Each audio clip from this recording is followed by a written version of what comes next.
Ahora. Probando, Hola. probando por aquí, probando por allá. Vale. Muy bien, estamos hoy en el episodio número 21 de Zurich en español con una nueva invitada a quien he tratado ya por mucho tiempo de invitar, pero finalmente se lo logró. Hola Andy, preséntate por favor, dinos quién eres, de dónde. Pues sí, como dice Mercedes, me ha costado mucho venir, no porque no quisiera, es porque la vida en este país y en esta ciudad es frenética y siempre hay que guardar las fechas con mucha antelación, pero si lo haces con mucha antelación surgen imprevistos y no te permiten llegar. Soy Andrea, de Madrid, soy española de origen, pero con 12 años ya aquí en Suiza. Ya llevo 7, 8 en Zurich, antes estaba en Aargau. Y me dedico, como Mercedes, a la educación. Compartimos profesión, pero justo lo contrario. Enseño, en vez de español, enseño alemán a hispanohablantes. Y mi vida ahora mismo es bastante tranquila, ya que también soy mamá a tiempo casi completo. Y la verdad es que, bueno, puedo decir que me siento muy integrada en este país, me siento casi como suiza, ya estoy muy cerca de conseguir la nacionalidad. Y cuando me preguntan que de dónde soy, me cuesta ya responder con una sola nacionalidad. Okay. Andy, este podcast siempre empezamos con la misma pregunta. Me gustaría saber en una frase cortita, ¿qué significa el español para ti?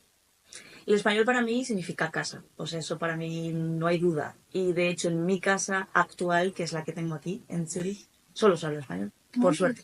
Okay. Mi pareja también es hispanohablante, es de México, por lo que hablamos un español diferente. Pero en casa para mí siempre va a ser español y esto es un tema, por mucho que yo enseñe alemán y todo el mundo me insista a que le hable al niño en alemán, no lo hago. Okay. Cuéntanos cómo terminó una española viviendo aquí en Zurich. Cuéntanos tu historia migratoria. Pues fue un poco curioso porque yo en Madrid empecé a estudiar alemán porque me parecía un idioma que podía destacar en mis estudios que eran historia del arte. Y el verano que yo ya tenía planeado terminar mi carrera en Alemania, conocí a mi novio, mi exnovio, que era suizo, en España. Y cuando yo me di cuenta que en Suiza también se hablaba alemán, pero diferente, lo que yo le decía, eso no es alemán, empezó como mi casualidad de que después de mis estudios en Alemania pude emigrar con él, que ya era mi pareja en ese año a distancia, a Suiza, gracias a que ya tenía el idioma. O sea, para mí el idioma siempre fue, gracias a Dios, lo que me acercó a este país. Entonces, así acabé aquí, seguí con el idioma, por supuesto, estudiándolo y tras muchas cosas que pasaron entre medias, una separación de esa persona, vi que mi vida estaba unida a este país por el idioma. Seguimos en ese camino y me quedé aquí. Hice un intento de volver a España, como yo creo que le pasa a muchos migrantes, que siempre tenemos un pie allá y un pie acá. Y cuando decidí tener los dos pies aquí y no uno allí, es cuando empecé a ser feliz de verdad aquí. Pero pasaron 6 años. Okay. ¿En qué año llegaste a Suiza? Llegué en 2013. 13, ok. Ya 12 años. 12 años ahora. Ya. ¿Recuerdas algún choque cultural que tuviste al llegar acá? Algo que te impresionó o que te dejó pensando, ¿qué es esto? Pues yo trabajaba con niños al principio y a mí me llamaba mucho la atención cuando cuidaba a algún niño muy pequeño que no me hablaban en alemán, me hablaban en suizo. Entonces me pedían cosas que yo no entendía. Ese fue como el primer choque. Trabajaba en zonas muy de campo y como los niños eran muy libres. El colegio, que el colegio durara tan poco que a las 12 del mediodía muchos niños ya estuvieran en casa. Y yo decía, ¿qué hacen los papás y las mamás? Ahora me doy cuenta lo difícil. Entonces, para mí era muy difícil entender que este país, dentro de que no es nada machista, tiene un machismo, que no quiero entrar mucho en ese tema, pero cómo difícil es para las mujeres que tienen hijos, por el tema de los niños, que era mi campo. Entonces, ese fue un choque cultural que dije, wow, ¿cómo pensamos desde fuera que Suiza es un país súper avanzado, que lo es en mucho, y cómo algo tan simple como la conciliación familiar para la mujer están muy, muy atrás de muchos otros países? Ya, es verdad. A ver, vamos al tema laboral de tu trabajo. muchos sueñan, yo no me incluyo porque lo estoy cumpliendo también, muchos sueñan con ser sus propios jefes, Ujú. ¿sí? Y tú tienes tu escuela. ¿Cómo nació tu escuela de alemán? Pues esto es justo en esta temporada en la que yo decido, ya está, mi tiempo aquí acabó. Yo trabajaba en diferentes cosas de educación, pero no exactamente enseñando alemán. Trabajaba en lo que se llama un Tagesstruktur en Aargau o der Mittagtisch, aquí, que Ujú. es donde los niños pueden ir después del colegio, Mm, porque precisamente el colegio no dura tantas horas como en España. ujú, Entonces los padres necesitan una solución. Y por otro lado, daba español, como ujú, tú, a ujú, adultos en academias, horas sueltas. Y yo veía que sí, pero no. Esto no era como mi vocación. ujú, Y un verano, que era el que yo ya había decidido dejar todo, yo ya había dejado el piso, decidí probar un poco como suerte porque la gente me pedía explicaciones, mis amigos. Oye, pero ¿y esto por qué es así? ¿Por qué tú sabes esto? Y yo decía, ah, pues muy fácil, te lo explico. ujú, Y me di cuenta que explicar alemán me costaba mucho menos que explicar español. ujú, Porque español yo tenía que pensar, pues yo lo hago así, pero tenía que buscar. Y yo decía en alemán, no, yo lo estudié hasta el ujú, C2, tuve que aprender por qué. ujú. Y lancé unos cursos intensivos ese verano, alquilé un colegio Wow, y se llenaron. Y dije, bueno, pues vamos a ver en septiembre qué pasa. ya, Y se llenaron. ujú. ¿De qué año estamos hablando? Estamos hablando de hace 5 o 6 años. Ah, Y ahí yo era autónoma, ¿vale? Porque ahora, claro, la academia ha evolucionado. Y, y así nació de una manera totalmente sin planearlo. Le tuve que poner un nombre, yo no sabía ni qué nombre, ni yo decía, yo soy Andrea. Claro, pero ya tenía una forma. Empezó a crecer más online y tuve que contratar otros autónomos que me colaboraran con los cursos online. Y dije, pues, ¿cómo se puede llamar si enseñamos alemán en español? Pues alemán con ñ. Porque la ñ para mí es la ah, seña de identidad de nuestro idioma. De hecho, la ñ, o sea, a mí me encanta esa letra. ujú, ¿Y qué pasó cuando fui a registrar? Cuando ya evolucionó y ya crecí tanto que tenía que hacer una GmbH, que es una sociedad limitada. ujú. Fui al registro y me dijeron que la ñ lo sentían mucho, pero que no. Ah, ¿Te habrá pasado wow. a ti igual, Mercedes Español? Sí, sí. Entonces en realidad soy alemán con ñ, Ah, con N, oficialmente. tuviste que Tuve que cambiarlo. cambiar. Ujú, Y así surgió la academia. Ahora mismo es una GmbH, somos un equipo de 4 profesores en Zurich ujú, y hay 3 profesores que me apoyan online ujú. desde diferentes lugares de Europa. Ya, ya, muy interesante. Pero aquí viene una pregunta un poco graciosa. Porque seamos honestos, ¿cómo reacciona la gente cuando dices que eres una española enseñando alemán? Pues la verdad es que la gente, o sea, depende quién, ¿no? Pero los suizos, la verdad como no, aquí está un poco el tema que nos da ventaja también, ¿no? Los suizos hablan suizo, por lo que la gramática del alemán no la dominan tanto como a lo mejor un alemán. Eso sería a lo mejor curioso en Alemania y me sentiría un poco más insegura. Ujú, Pero como tengo la sensación, no todos, por supuesto, que los suizos no se sienten tan cómodos en alemán, me dicen, sí, tienes toda la razón de hacer esto porque tú seguro conoces mucho mejor la gramática. Y ujú, los hispanohablantes, yo al principio tenía mucho miedo de impostor, ¿no? De cómo me voy a presentar como profesor de alemán si yo tengo acento. Yo tengo acento al hablar alemán.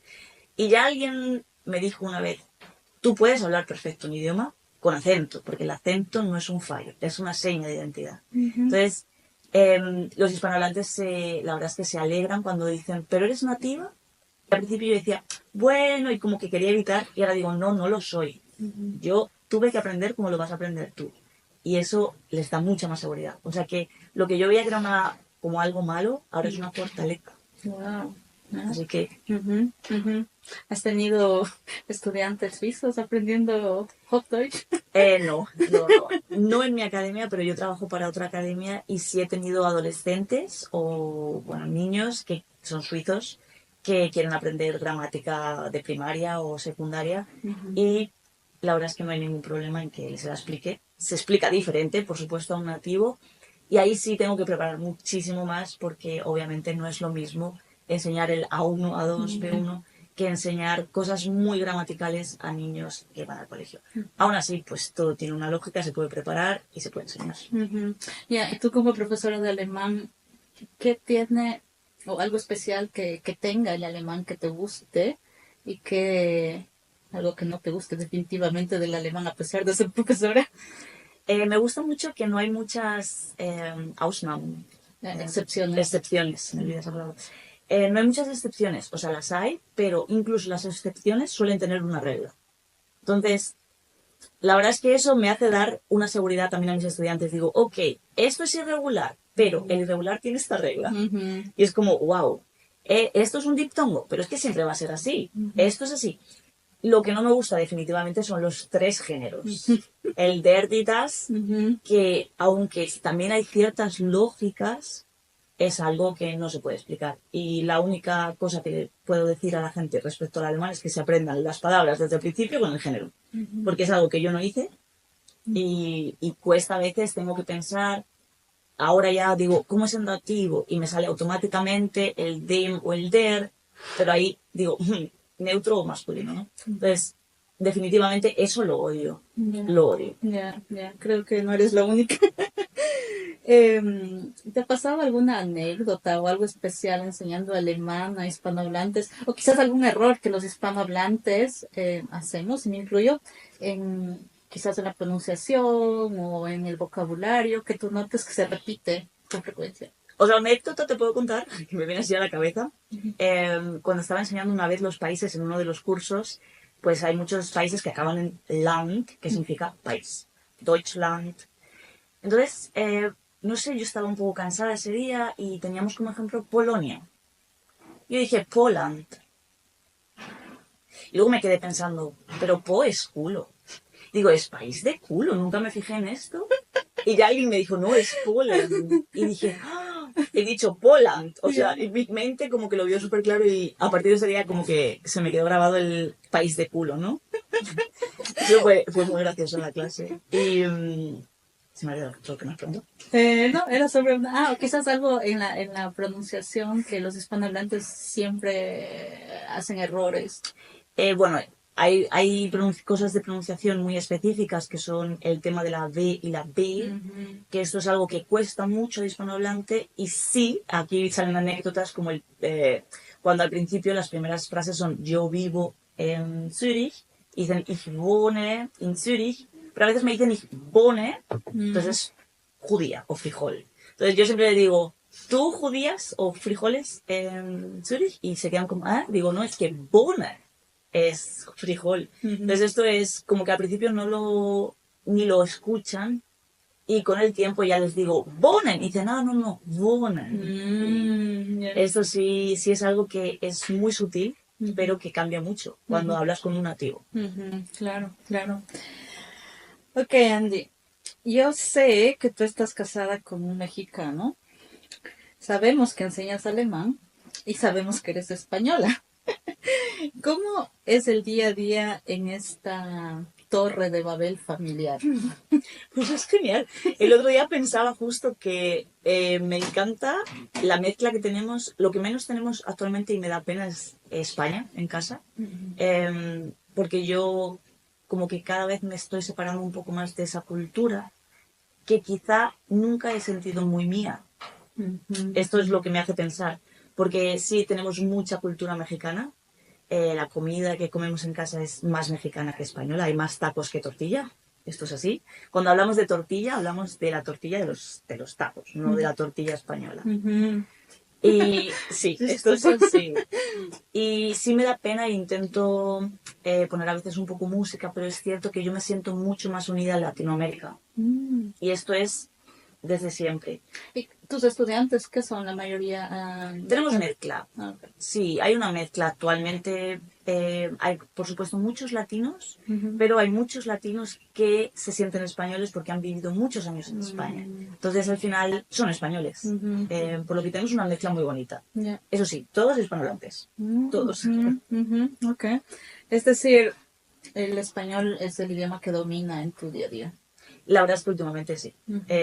Cada vez más. Antes hubo una temporada en mi vida cuando vivía sobre todo en Aargau y trabajaba en alemán.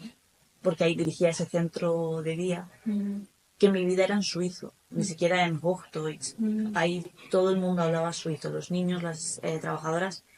Y para mí fue venir a Zurich como casi volver a España, no sé cómo decirlo. Porque aquí el español domina en la calle, en mi casa ahora ya domina, antes no, antes por supuesto mi pareja era suizo. Y ahora con mi bebé, o sea, ahí tenemos un poco la cosa que sus palabras están siendo mixtas, sus primeras palabras. Mixtos como español. Sí, dice una palabra en español, pan, dice una palabra en inglés, bubbles, y la otra en alemán, auto. ¿Por qué inglés? Porque vemos todo lo que vemos, vemos en inglés en casa. También tenemos como la norma que la tele se ve en inglés para tener ese idioma. Y porque, bueno, Netflix muchas veces no funciona en español en este país. Y en el Spielgruppe le hablan en alemán. Bueno, Schweizerdeutsch. Y tenemos ahí un poco mezcla, ¿no? Pero por eso nuestro día a día es un poco... por eso cuando ahí... Esta es mi pregunta. Cuando le preguntan, sobre todo a mi hijo, ¿de dónde eres? ¿Qué va a decir? ¿No? Porque él ha nacido en Suiza, no es suizo todavía. También estamos en proceso de la nacionalización. Pero es español, pero papá es mexicano. Entonces, es difícil, ¿no? ¿De dónde eres? Entonces yo digo, bueno, hijo, pues ya dirás lo que quieras. Un ciudadano del mundo. Exacto. Desde que nació tu bebé, ¿cómo ha cambiado tu forma de ver Suiza en el tema de crianza? Como ya estaba muy metida en el tema de niños desde que llegué aquí, pude observar desde el lado de la niñera o de la cuidadora, siempre. Y yo ya sabía lo difícil que era. Por eso yo preparé la llegada del bebé para que yo, como mujer, no dejara mi independencia nunca. Entonces, es muy duro cuando nace yo al niño, realmente dárselo a otra persona que te lo cuide, pero me obligué, cuando el niño tenía 3 meses, a tener una niñera y ya actualmente a llevarlo a un Spielgruppe, porque yo sé que es positivo para todos, no solamente... Claro que como madre, cuando llega ese momento dices, lo dejo todo. Lo dejo y me dedico a mi niño.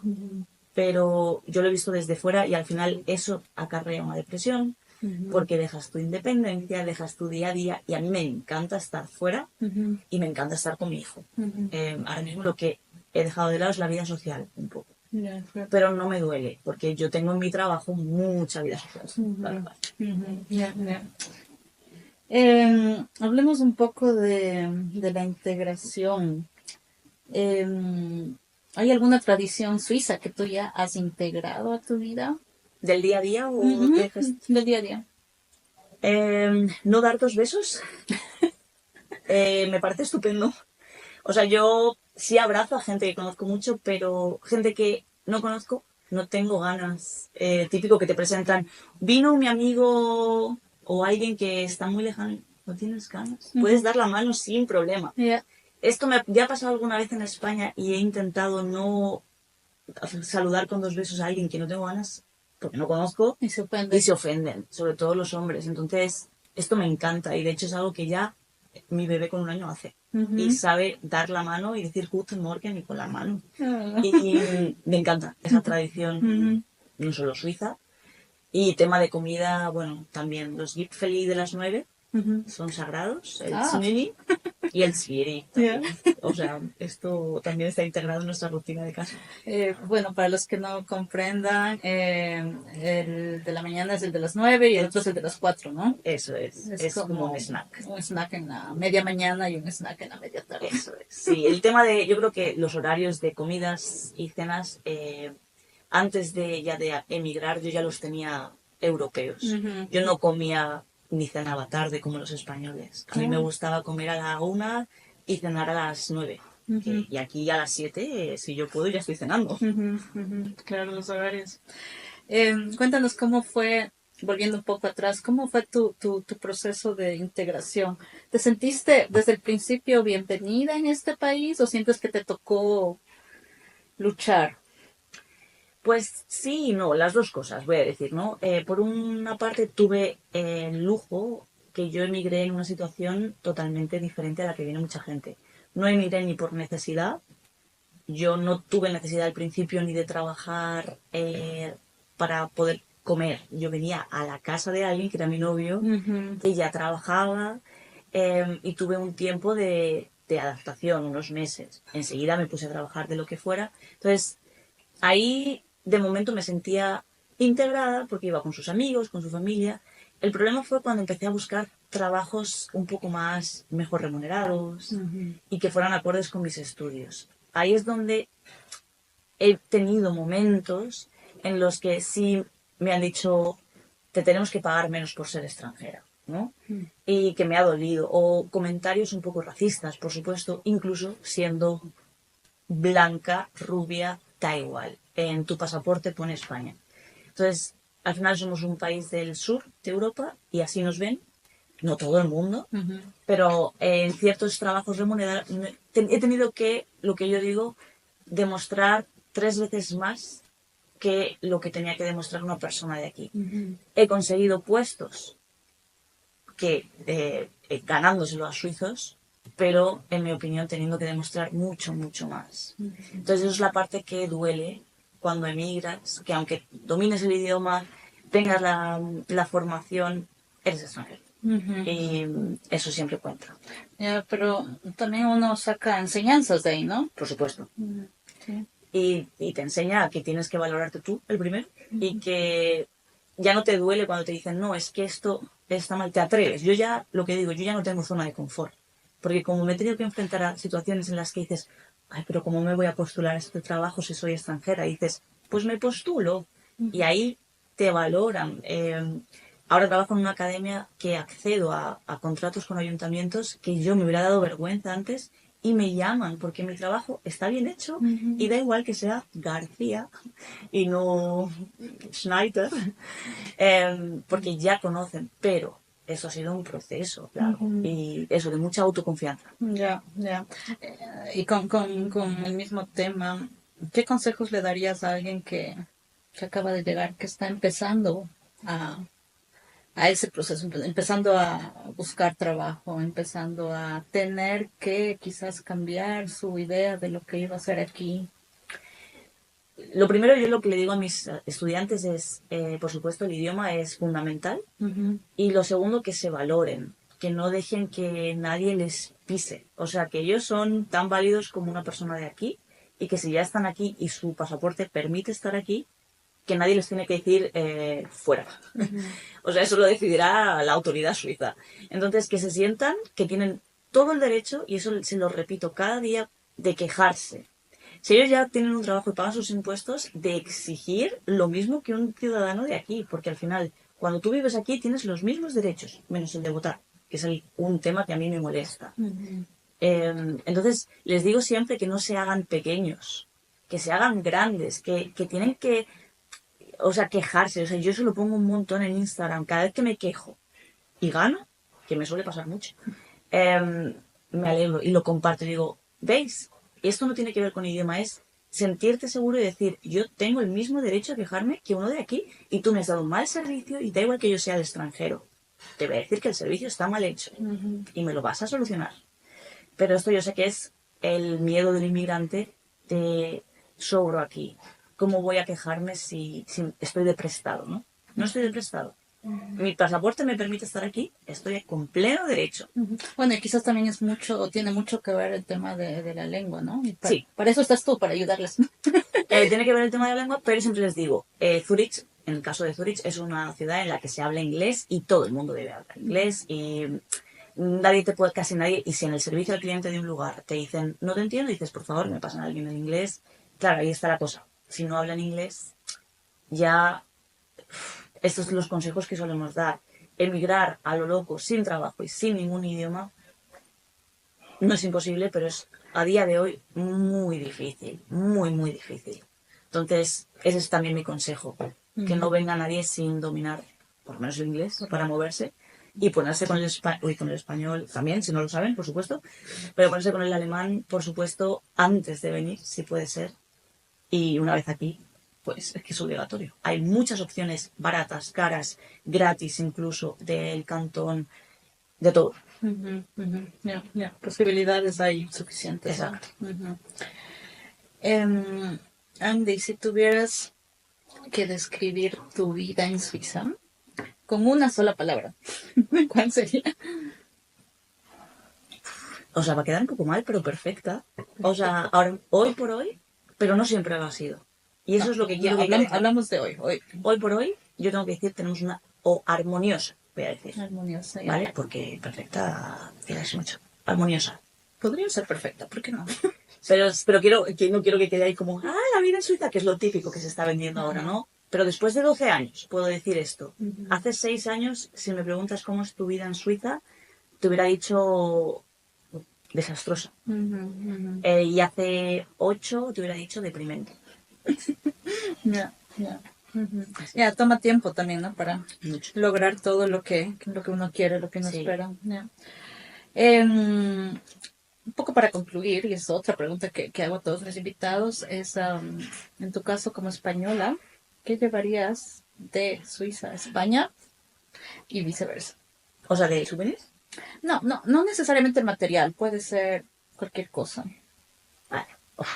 Pues mira, de Suiza a España, yo llevaría el respeto que tienen normalmente los jefes a los trabajadores en este país, en cualquier rango. Yo he notado desde que he empezado a trabajar aquí que me dan las gracias por mi trabajo siempre. Y eso en España no se normaliza el tratar mal a la gente que está por debajo. Y eso me molesta mucho cuando me cuentan una historia de España y yo digo, ¿pero por qué permiten que un jefe grite? O sea, esto no, claro que puede ocurrir aquí, ¿no? Pero no debería y no es la norma. Y de España sí traería un poco más esa sensación de equipo fuera del trabajo, ¿no? Aquí llega la hora de salir del trabajo, es el bis morgen y no hay una vida detrás. Si la gente ya tiene familia y eso, nadie tiene tiempo. Entonces sí traería un poco el mirar menos el reloj. Aquí el tiempo se materializa demasiado y todo cuesta mucho y todos decimos, es que esa hora estoy perdiendo, tengo que ir al gimnasio, el dejar de mirar el reloj. Es muy suizo. El reloj suizo. Bueno, eso no es muy fácil, ¿no? Si los relojes son suizos, son muy fáciles.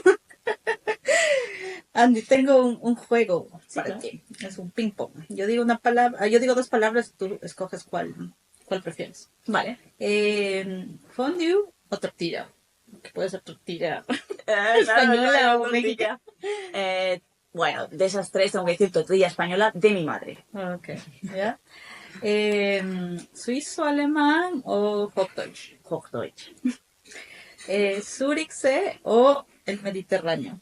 El Mediterráneo. Pero ahí no puedo decir el Caribe. El Caribe. Metemos el Caribe. Mejor el Caribe. Ok, y con eso terminamos. Gracias por tu tiempo. Gracias por finalmente haberlo logrado. Sí, lo siento mucho. No. Y como siempre vamos a dejar tus informaciones aquí abajo en Spotify sobre tu escuela, tu perfil, etcétera, para que te sigan. Perfecto. Muchas gracias a ti por darme este espacio y me lo he pasado súper bien. Y lo siento mucho por haber tardado tanto. Como te he dicho, el tiempo en Suiza es oro, literal. Gracias, Andy. Chao, chao. Chao. Perfecto. Es que se me ocurrían millones de cosas, digo una.